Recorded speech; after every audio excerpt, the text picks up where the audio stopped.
So we continue with our sixth example.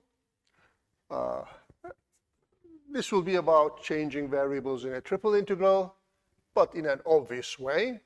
So the question is to find the volume of the solid bounded by the ellipsoid.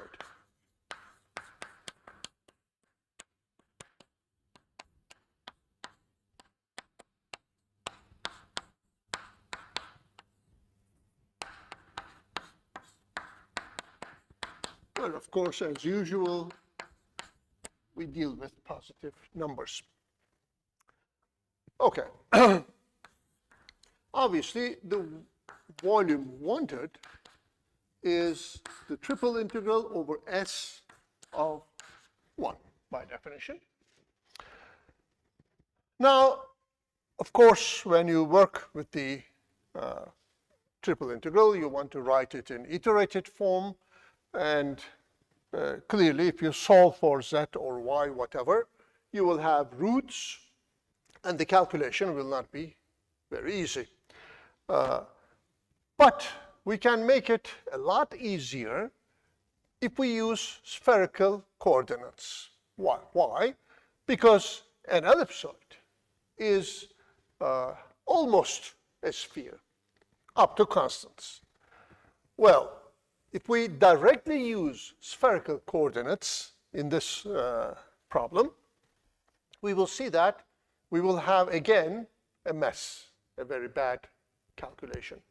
The reason is these constants do not go well with spherical coordinate system. However, we can modify our system a little bit, hence change variables in our triple integral. So let us justify this, first of all. Well, since the ellipsoid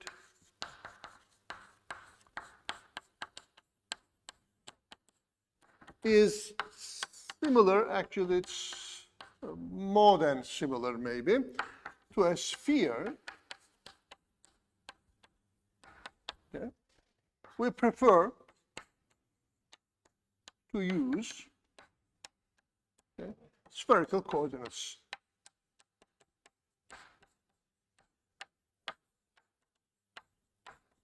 Okay. However, but the constants A, B, C, okay, make the calculation difficult.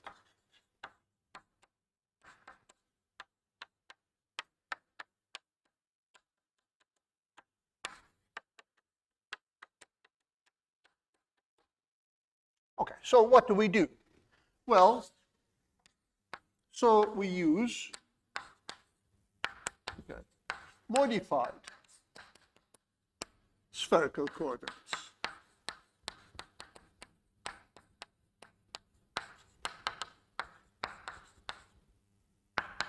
Okay, what do I mean by that?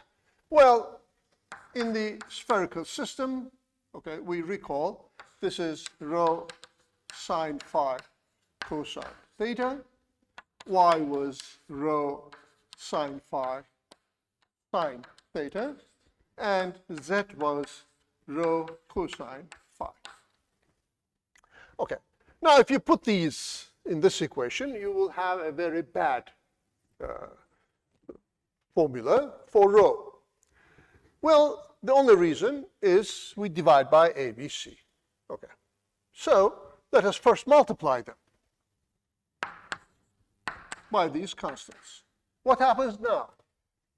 When you divide x by this this a at the square, of course, a's will cancel out. Similarly here, b's will cancel out. Here, c's will cancel out. And the sum of the squares will be 1. Actually, it will be rho square. Okay. But if you put it in the ellipsoid, it will be, that's rho will be 1. So this change, the ellipsoid 2, rho equal to 1. Hence, a unit sphere. Okay. Direct substitution shows you that exactly because A, B, C's cancel out. But this is a change of variable. And therefore, we need to put the Jacobian determinant. But it's very easy. Namely, in this change of variable,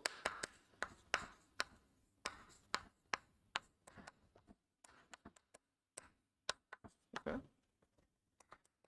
the Jacobian determinant, namely x, y, z, with respect to rho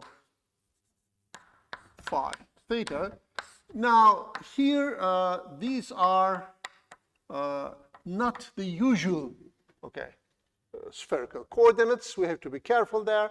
We have ABCs. Okay, so these are the modified, okay, spherical coordinates. Okay. Now, well, it's a determinant of the derivatives. But if you look at x, y, z, okay, it's exactly the same as the spherical coordinates. When you differentiate, okay, in differentiation of x, you have an extra a coming. In differentiation of y, you have an extra b coming. But these are, from the first row, you have a. From the second row, you have b. From the third row, you have c. But a determinant property says that you can put them outside. So this is actually nothing but ABC, okay, times rho square phi sine phi.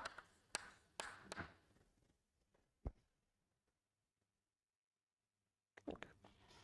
But then the volume becomes a triple integral of 1 ABC rho square sine phi d rho d phi d theta. And because the ellipsoid is changed into a unit sphere, rho starts from 0, goes up to 1. Okay. Phi, because we have a sphere now, from 0 up to pi, and finally from 0 to 2 pi. Now, what does all this give us in a very simple way? It's ABC times, now the rho part gives us 1 over 3, rho cubed, so it is 1 over 3. Now, the phi part, well, we get minus cosine phi as the integral. From 0 to pi, it gives us 2. And finally, theta, we have nothing in theta here, it gives us 2 pi. Okay. So it is 4/3 of pi ABC as the volume. Now, clearly, if ABC are all equal, you will have a sphere with radius that common constant, so it will be the usual formula for a sphere. Okay. So we can, with advantage, sometimes use change of variables in triple integrals as well. Now, after these exercises, I will try to answer, which we already discussed very little at the very beginning, to the question of why do we define triple integrals? Okay. Well, triple integrals do not give us, except integral of 1, do not give us volume. They don't give us area or anything nicely geometrical. So why do we define them? Well, this part will try to answer that, but I will start from a little bit previous topic, namely from double integrals, just to define what we call by surface area. So, some applications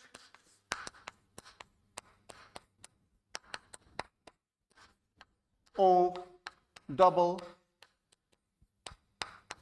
or triple integrals.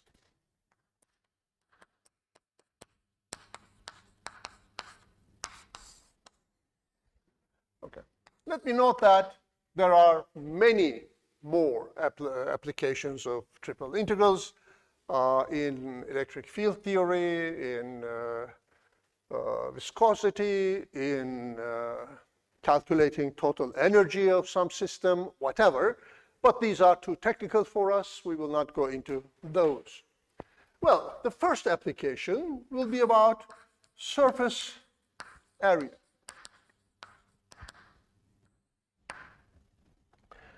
Now, we did not discuss this problem in detail yet. Suppose we have a surface in space. Okay, we want to calculate its area.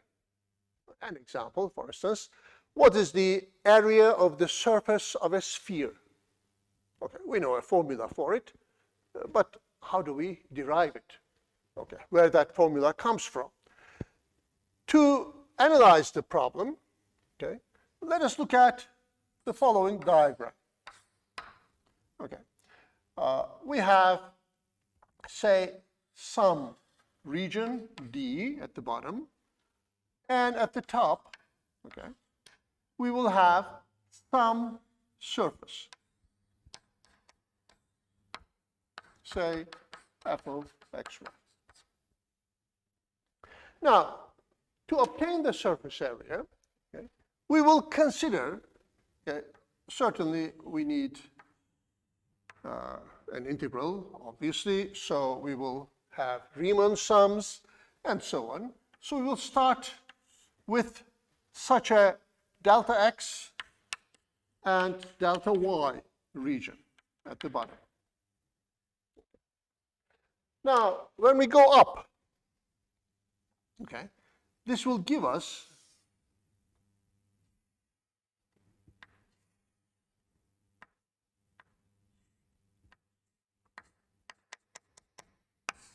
some surface piece. Call it delta big S. Okay. So what's the area of this surface piece? If we can manage it, then we can put them together and obtain the whole surface, on the area of the whole surface on top of this D. Well, let us look at it more carefully. At the bottom, okay, we have a rectangle, okay. This side is delta x. This side is delta y. Okay. At the top of it, I'm exaggerating now, okay. At the top of it, we have a surface. This surface can be something like this.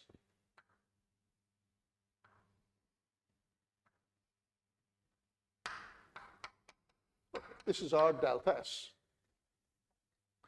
Now, let me give names to these 3 points. That will be sufficient. Say this is point A, this is B, this is C. Okay.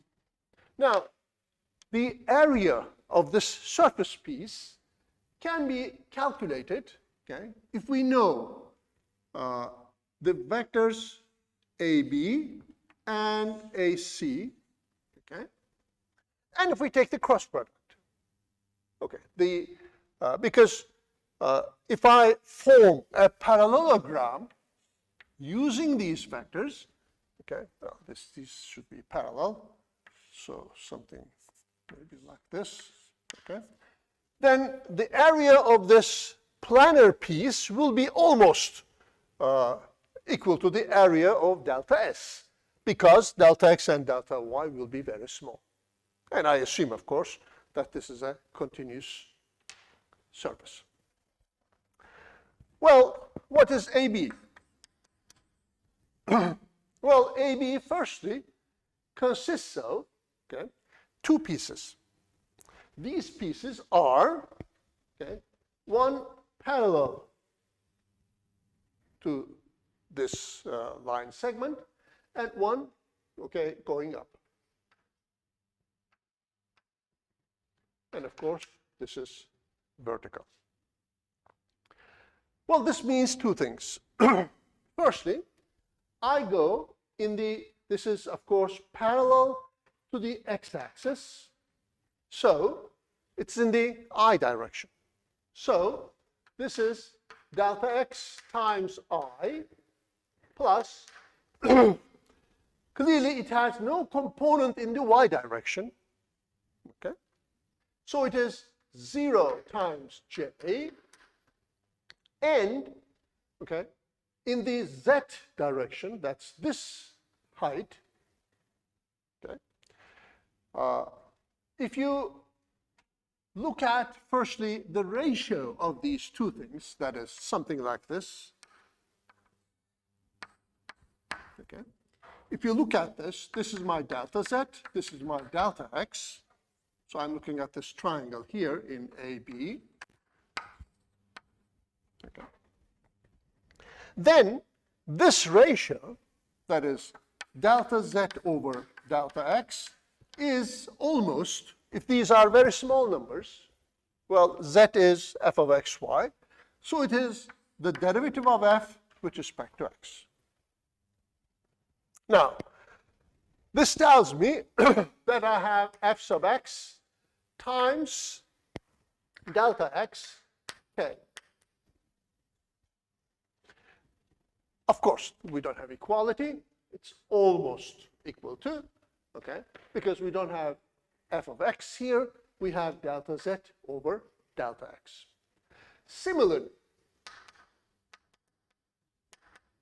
okay, the vector AC, well, these are the vectors if you want, okay, the vector AC, okay, clearly is on top of these two things. In other words, okay, if I have A here and C here, okay, I have a curve from A to C, and I have, again, a vertical segment. But now, okay, this is AC is on top of these 2 points. What happened? Right, on top of these 2 points. Okay. So, okay, it does not have an x component. Namely, it doesn't have an I component. So we have delta y here and some delta z here. The delta z's need not be the same, but they are small. This tells me that AC has no I component, okay? It has a delta y component in the j direction. In the k direction, again, if we look at delta z over delta y, it is almost f sub y. So it is f sub y delta y k. Okay. In other words,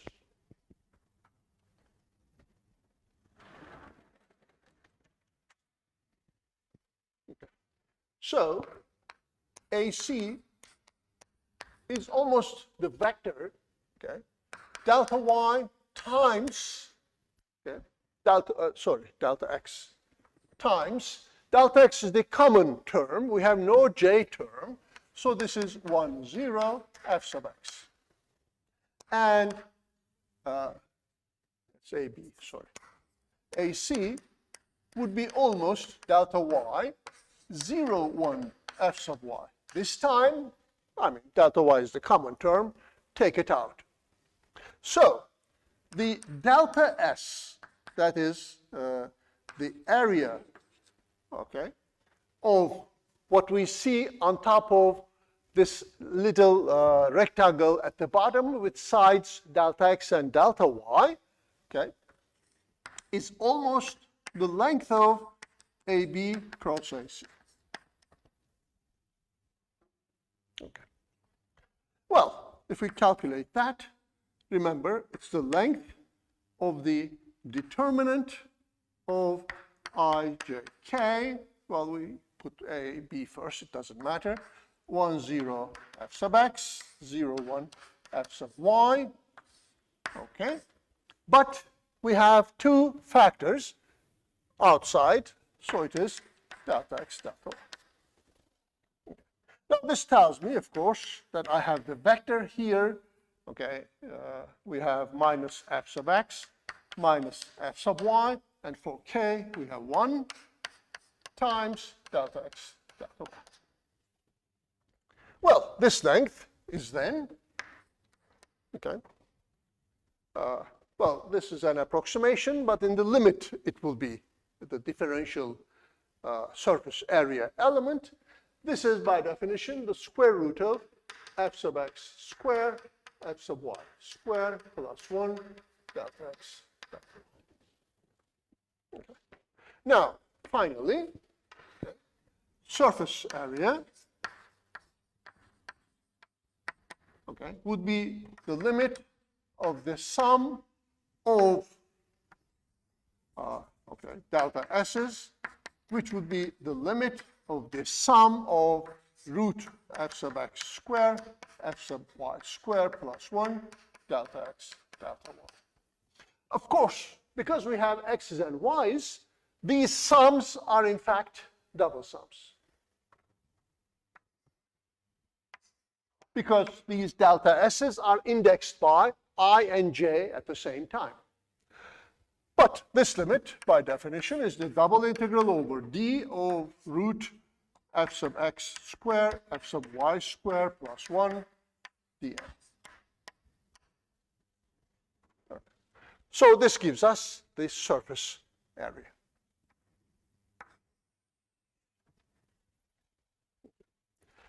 Well, let us now have two rather easy examples which give us certain conclusions as examples.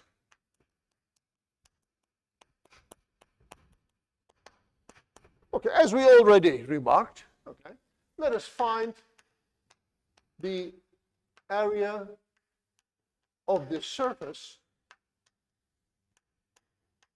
of a sphere of radius r. Okay. Well, by the very definition, we have area is the double integral, okay, over d of root f sub x square f sub y square plus 1 dA. But we have to be careful. We have a sphere, and a sphere is not a function. It has a lower part and an upper part if you use x, y, or z as the independent variable. Well, so, okay, consider, okay, just the upper part. Well, then the area will be, by symmetry, 2 times this, where d is the projection of the upper hemisphere. In other words, we have the following.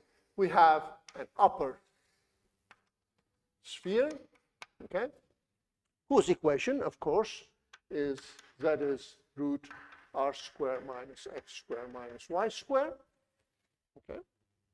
And this is d. And obviously, if you look at a sphere from the top, your d will be nothing but an r circle. Okay. So this becomes twice, okay, the integral. Well, let us calculate this part. Well, this is the root of f sub x. Well, this is f, so we can call it f of xy. Okay. We have the derivative. Well, the derivative would be twice the root, okay, times minus 2x at the top. We square it. And then the derivative with respect to y would be twice the root times minus 2y at the top. We square it. And then we add 1 to it. Well, all these squares, 2's cancel, of course, tell us, okay, that we have, maybe I should put this later, we have the root, okay, of x squared plus y squared plus, well, we have here, we equate the roots, so we have r squared minus x squared minus y squared divided by, okay, the squared part, so it is r squared minus x squared minus y squared.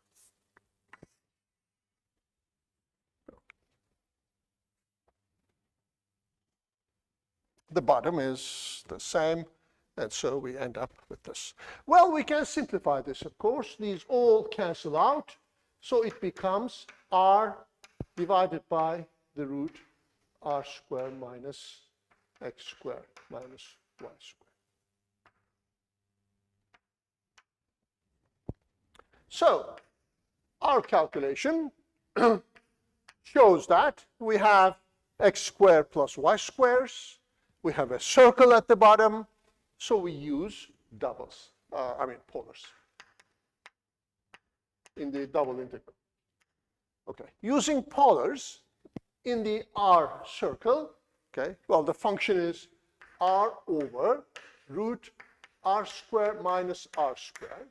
We have r dr d theta, this r being the Jacobian, and it follows from 0 to r and 0 to 2 pi directly. 2 pi, we have, yes, of course, 2 pi. Well, now we can now calculate this. We have an r coming out, and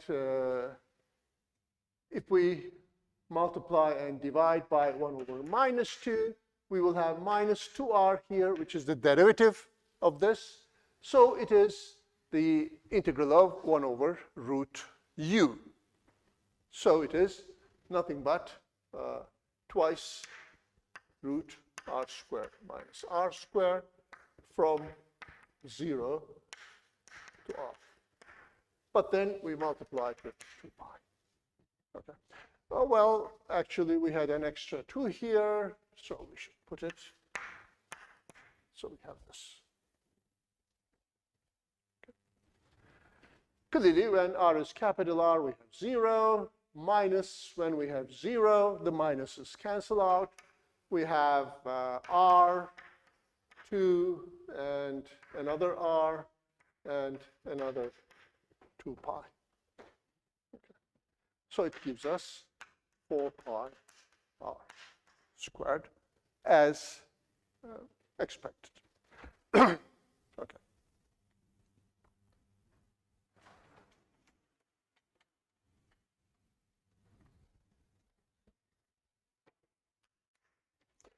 Now let us find a different, less common example, the area of a less common surface. So, okay, let us find the area of the surface of the paraboloid, which is z is x squared plus y squared, okay, lying inside the cylinder x squared plus y squared is a squared. So the picture looks like the following. We have a paraboloid, okay, but we intersect it with a cylinder.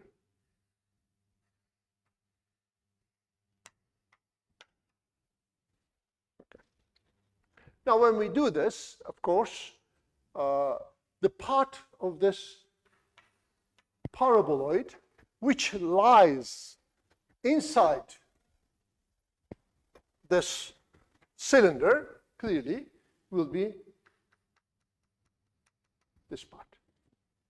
The other parts are outside the cylinder, so this is our surface S.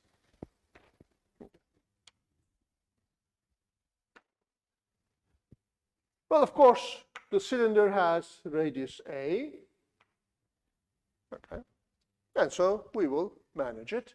In other words, okay, clearly we have the following. The area in question will be, okay, the double integral over D of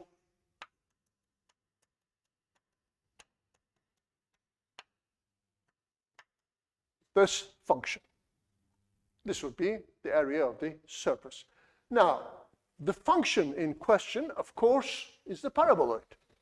Okay, because that is the function whose surface area, the area of whose surface we want to find out. So here fxy is x squared plus y squared. It's z. Okay, and d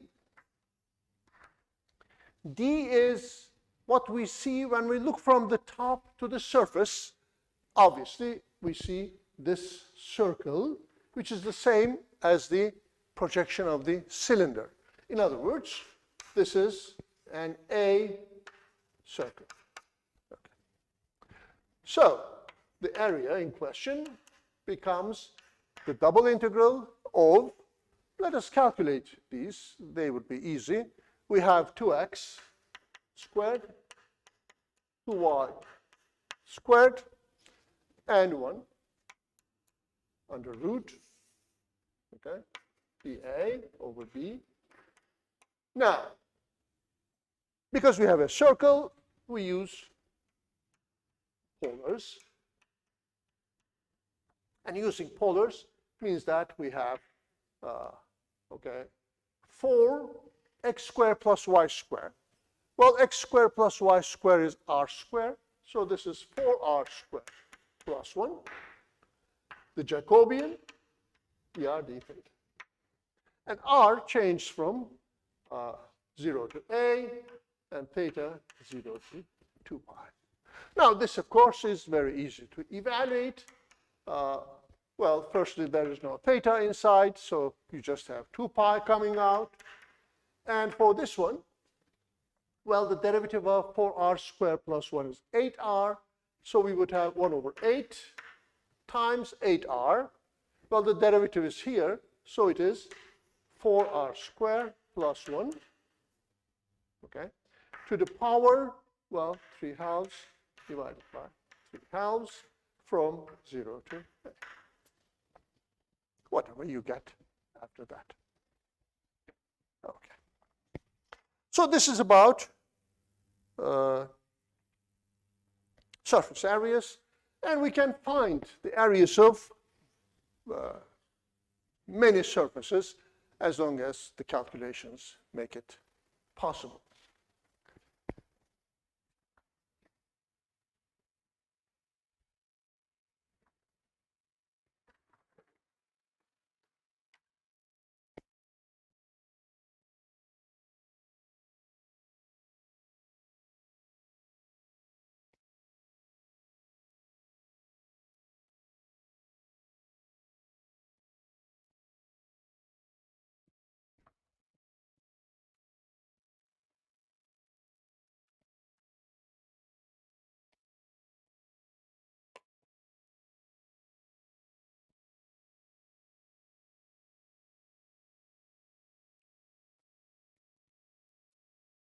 Now, the second application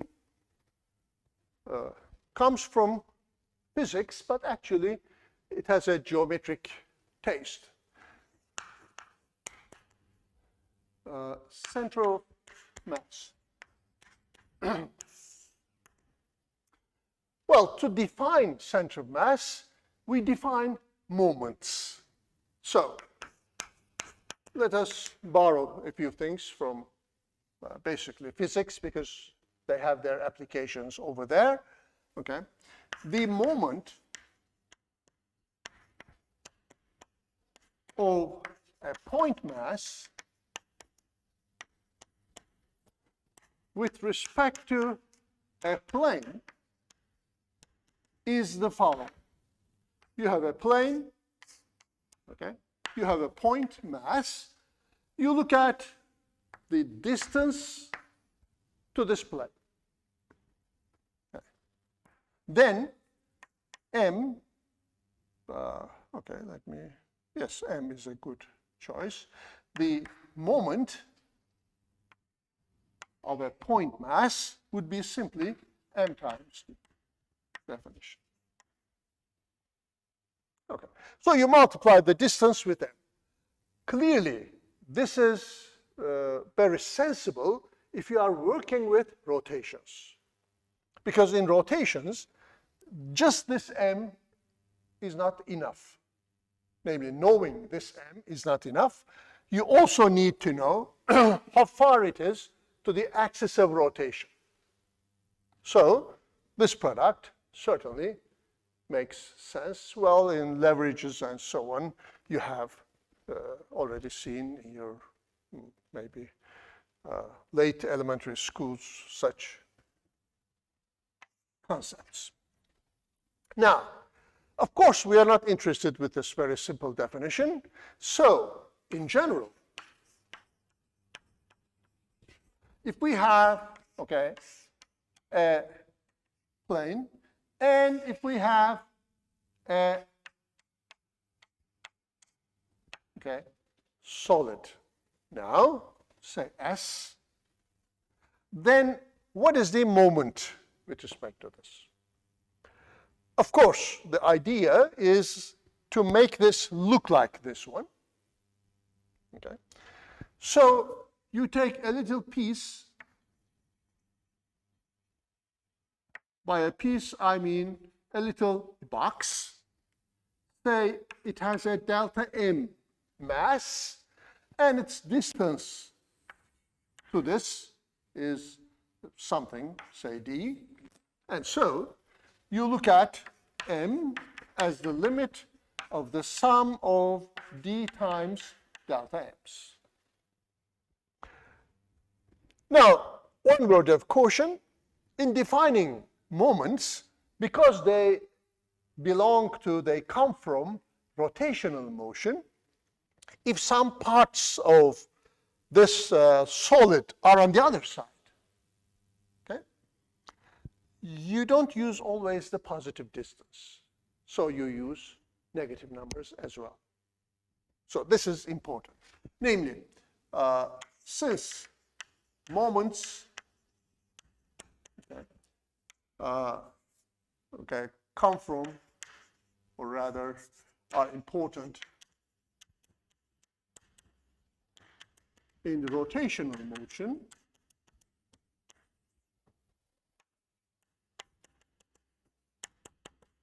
if some points of S are on the other side,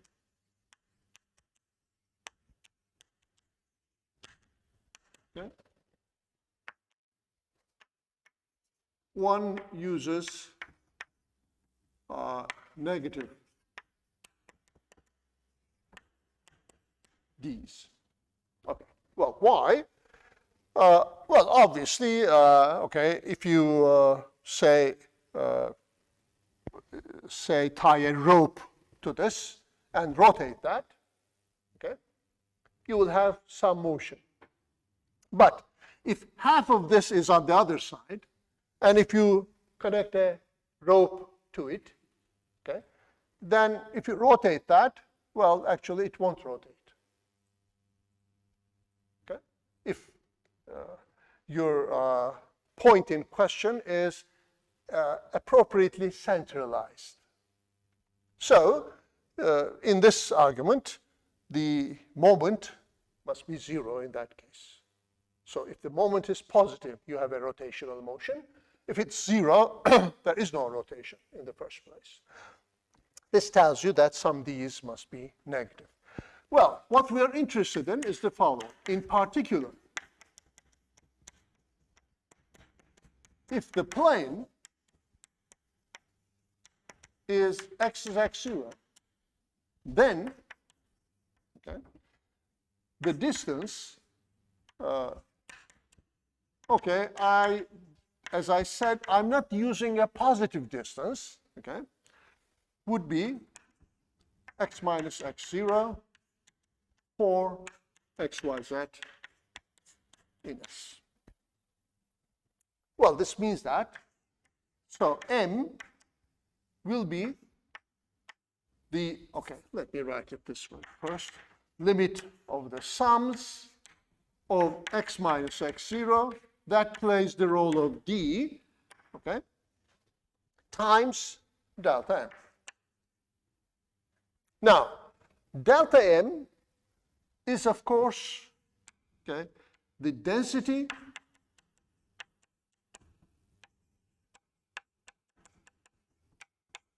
times delta v. So, this is indeed a triple integral. So, it's the triple integral of x minus x0, rho xyz, the density, times delta v over S. So, this is the moment for a solid. Okay. Well, similarly for, okay, y is y0, z is z0.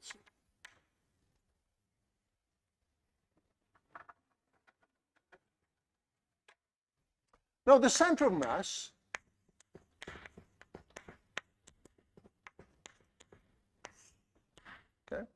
of S is defined to be that point, or rather the point, okay,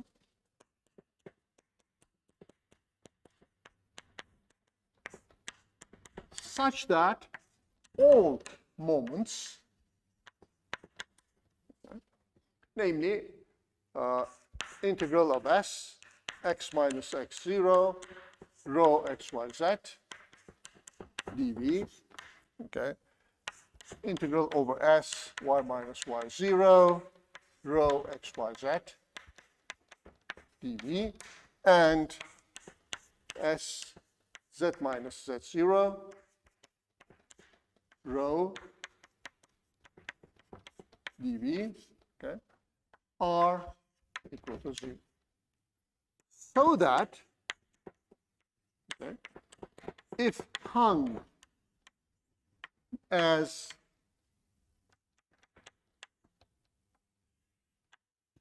okay, at this point P0,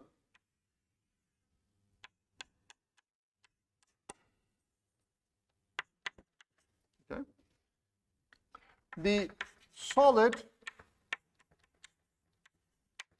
will be at equilibrium. Equilibrium. Okay. In other words, it won't rotate.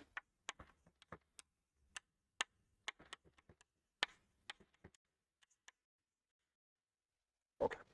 So, because all moments will be 0 at that point, okay, then they will not rotate at all in any direction. This point is called the center of mass of S. Now, to be more on the geometric side of the problem, okay, we will assume that the density is 1. Okay, and if the density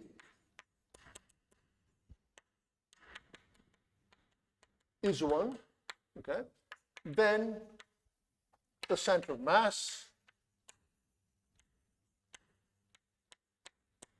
is called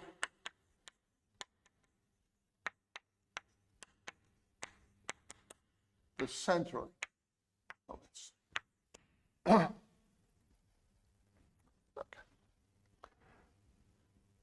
Well, why are these concepts important in physics? Well, the center of mass plays the following role. Okay, if you have a very strange looking solid, okay, and if you want to, okay, rotate it and so on, you can assume that all of its mass is concentrated at a single point. Okay. Then, okay, the distance of this point, the speed of this point, and so on, all determine all the motional properties you have.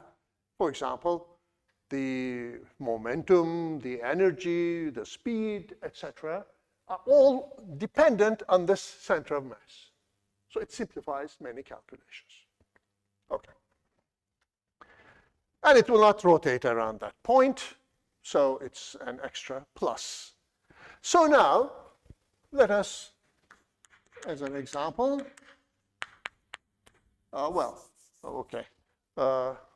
yes, I have to say something more. Well, since at the centroid, okay, say x0, y0, z0, okay, the moment is 0,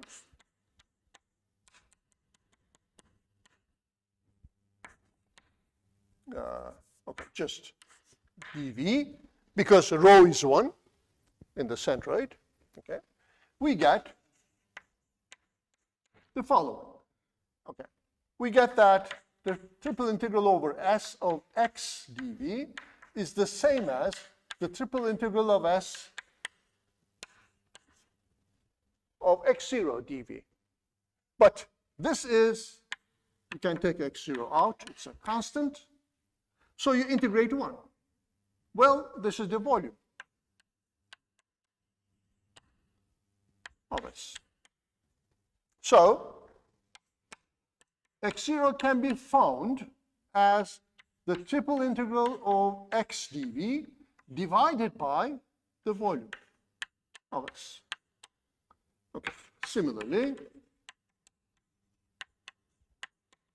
for y0, z0. So this is the way to find the centroid. Well, even if you have a density which is not 1, you can then find the center of mass using the same argument, but there you will not have volume, but the mass, because you have density now, and here you will have x times density integrated. We will not go into that much physics. So geometry is what we have in our considerations. So as an example,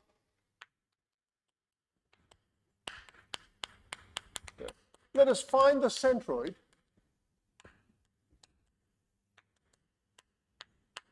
of the part of the solid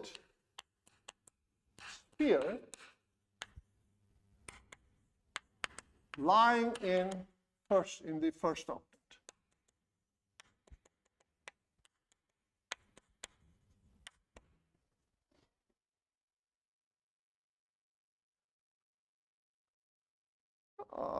Okay. Oh, I said D, but let me say F because I didn't give the radius. So what's happening? Well, we have a sphere, but we are looking at the part in the first octant only. Okay. Say with radius R. Okay. Then, of course, the volume formula works. Well, what do we need for that? To find x0, we need to calculate triple integral of x dv over s. This is s. Well, because this is a sphere, or part of a sphere, we want to use spherical coordinates. Okay. That means, of course, in iterated form, that we have x. Well, x is nothing but rho sine phi cosine theta. This is x times rho square sine phi. Okay. This is the Jacobian determinant, and then d rho d phi d theta. Well, obviously, we already came across this. This is a simple region with respect to whatever you have, because spherical system changed this into a rectangular box. So, rho starts from the origin, goes up to the sphere.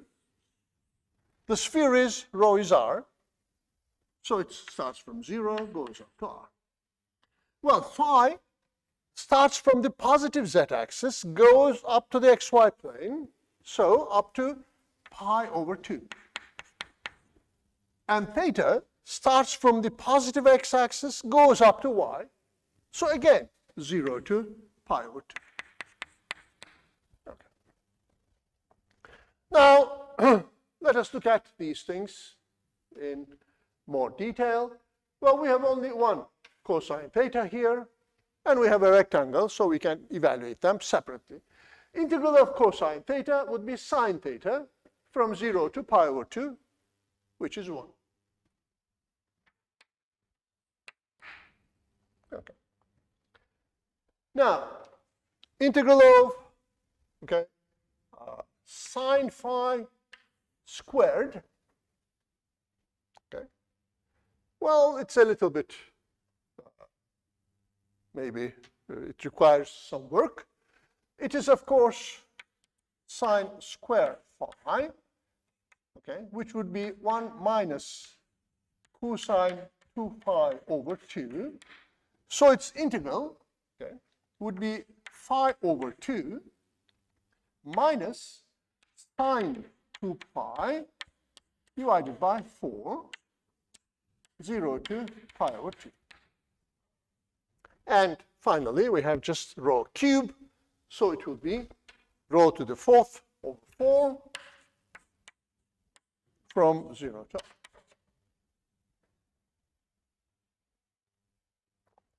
Well, at pi over 2, clearly this is 0. At 0, this is 0. So this is the only term which contributes. So it would be pi over 4 times r to the 4th over 4. Okay. Well, so this is this integral. Now, to find x0, we have to divide this by the volume of S. Of course, volume of S is easy to calculate. It's the volume of the sphere, but 1/8 of it. So it's 1/8 of 4/3 of pi r cubed. Okay. Putting them together, x0 will be then, okay, pi over 16 r to the 4th divided by, you have 1 over 6 and pi r cubed, which of course gives you 6 over 16, so 3 over 8 of r. Okay. Now, the volume is the same for y0. Now, in y0, here you put y only, which means that here you have sine theta. That's the only change. Well, integral of sine theta is minus cosine theta, 0 to pi over 2. It's again 1. Okay. The rest is the same. So, it's the same integral. So, by symmetry, okay, or if you want, by direct calculation,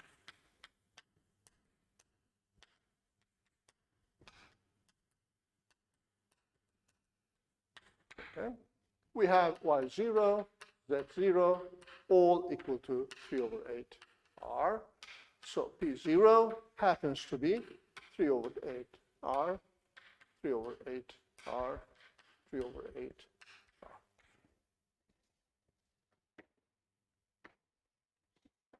Of course, this tells us that the centroid is actually nearer the origin instead of the r's here, because, for instance, the x-coordinate is smaller than half of r. Okay? The x-coordinate is smaller than half of r. It's 3 over 8 r. Similarly, the others. And so the centroid is nearer the origin. Well, when you look at the volume as a whole, okay, you see that the mass of the solid is near the origin instead of the endpoints, because it gets thinner towards the boundaries. Okay.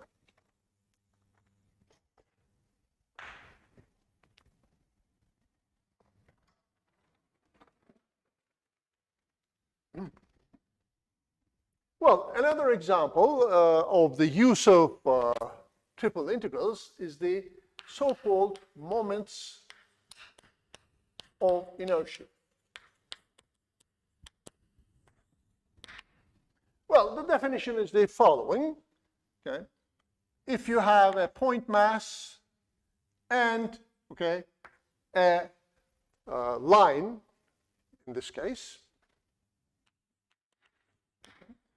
and if you have a distance of d, then I, the moment of inertia, is mr squared. Okay. Well, we are not interested in this simple definition, but we are interested in the following. So, in general, okay, if you have a line and if you have a solid, okay, and if you have in it some little piece which you can call delta m, and its distance, okay, to this, okay, is d, then you have the moment of inertia, the limit of the sum of d squared delta m's.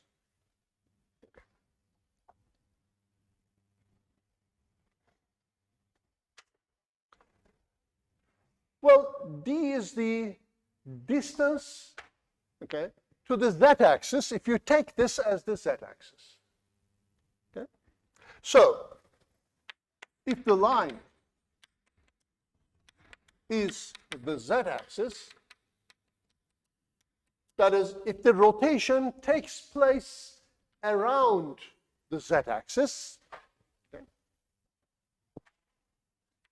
then, okay, we get the moment of inertia, the limit of, well, the distance, okay, of a small volume piece, you can think of it as a single point, to the z-axis is, of course, r.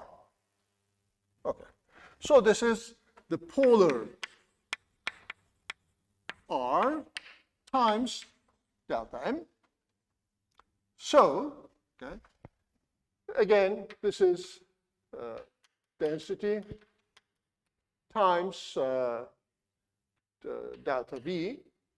So this happens to be a triple integral of x squared plus y squared, that is r squared, because it's a polar r, rho xyz, delta v over s. So this is the moment of inertia. Well, here, because we have this square of the distance, sometimes it's called, if you just consider instead of r squared, just x squared, it's called the second moment. If you put x squared and y squared moments together, the second moments, it's called a polar moment, or more generally known as the moment of inertia. Okay. Well, as an example here, I will just calculate one example. The idea is just to demonstrate the uses of the triple integral. And of course, have some exercise in spherical coordinate system. So, the example is the following.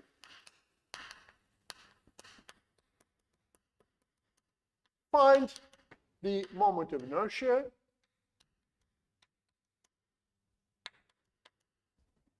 of a sphere, okay, with density 1 rotating about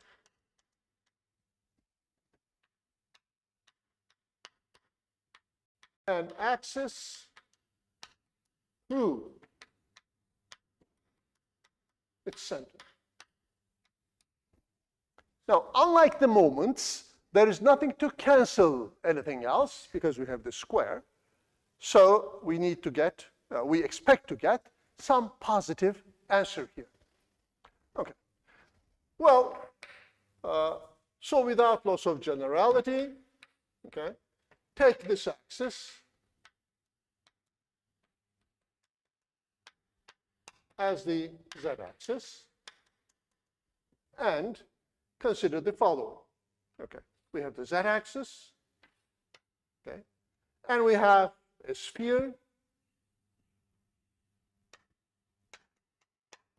with radius r, and it's rotated.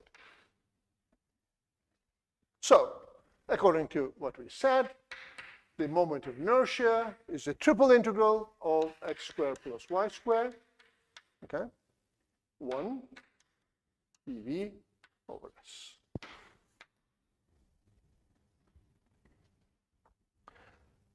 Now, because we have a sphere, obviously we want to use spherical coordinates. So, using spherical coordinates,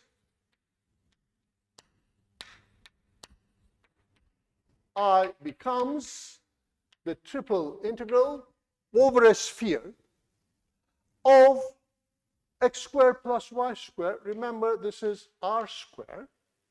And in spherical coordinates, r was rho sine phi squared. Then we have rho squared sine phi here.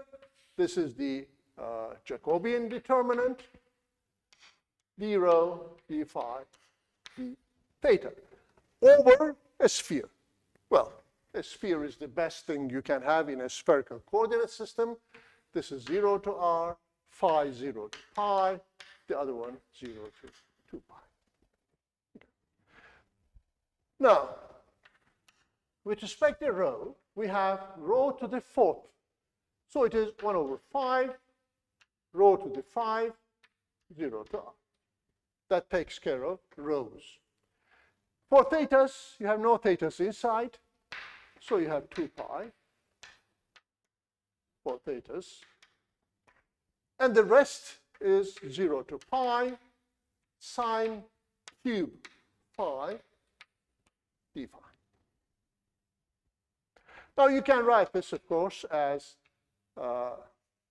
sine squared times sine, so it is 1 minus cosine squared phi times sine phi. Okay.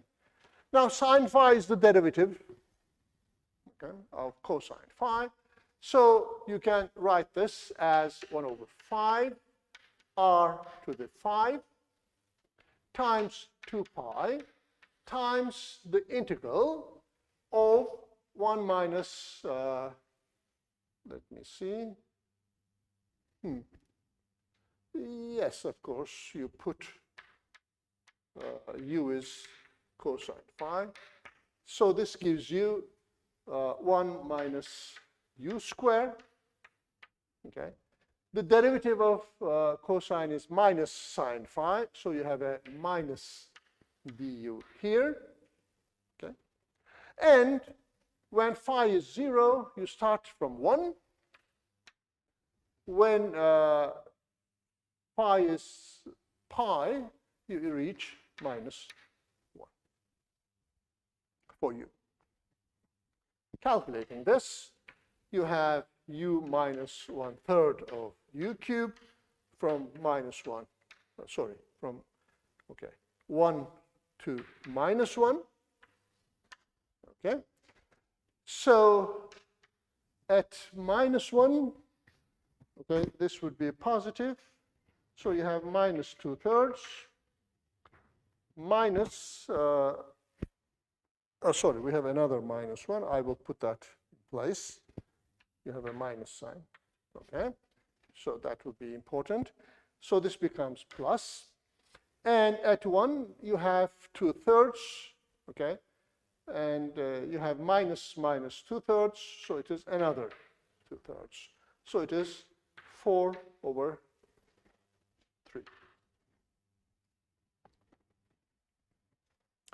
So to conclude this computation, and to express it in the well-known form,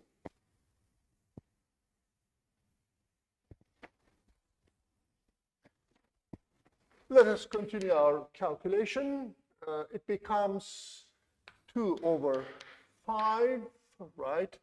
Pi r to the 5th times 4/3. Okay. Now, usually moments of inertia are expressed in terms of mass, here meaning volume. Okay.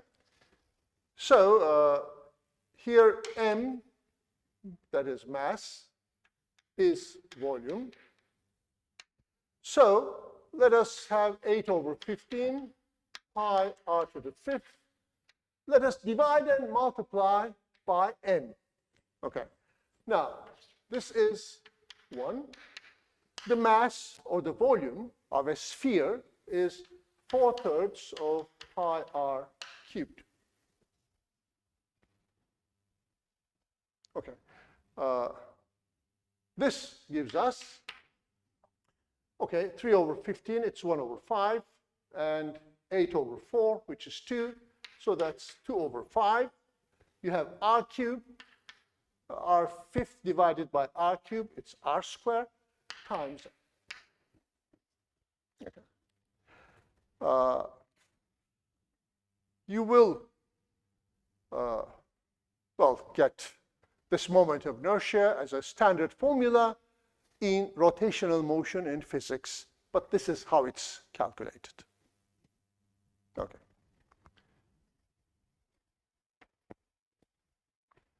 If you have considered rotational motion, moment of inertia plays the role of mass, and so it's extremely important to know the moment of inertia of various figures.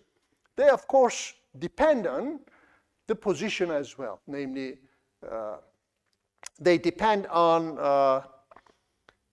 not only the total mass, but also how the mass is distributed, because rotation depends on how far a part is to the axis of rotation as well. So you need such calculations.